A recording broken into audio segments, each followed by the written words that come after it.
ఇందులో ఉన్నారు కదా వాళ్ళు మూసిన కూడా ఏమైనా జరిగిందో చూడ చెప్పలేము.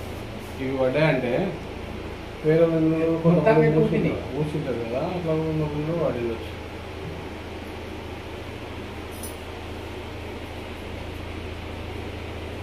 నేను 20 నిమిషములకు 5 సెకండ్లు కనిపించినట్లయింది. కానీ నేనేమనుకుంటే బీపీ ఉన్నందుకు ఇది చక్కెర వచ్చినట్లయితుంది అనుకొని వాటర్ బాటిల్ నీళ్ళు తీసుకొని తాగుతుంటే కూలీలు అంటారు వాటర్ ఫిల్టర్ నీళ్ళు అంటే కాదు చక్కెర వచ్చినట్లయితుంది కాదు అని కొద్దిసేపు అయినాక అప్పుడే ఊళ్ళకి వెళ్ళి వేరే ఊరికి వెళ్ళి కంపం వచ్చిందంటే అప్పుడు అనుకున్నాను వచ్చిందని.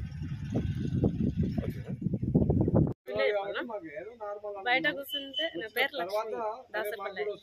బయట కూర్చుంటే ఇట్లా కదిలినట్లు అనిపించింది. గిన్నెలు దడ దడ వినిపిస్తే లోన్కి వచ్చి చూస్తే అవి గిన్నెలు పడ్డాయి. భూకంపం అని అంటున్నారు.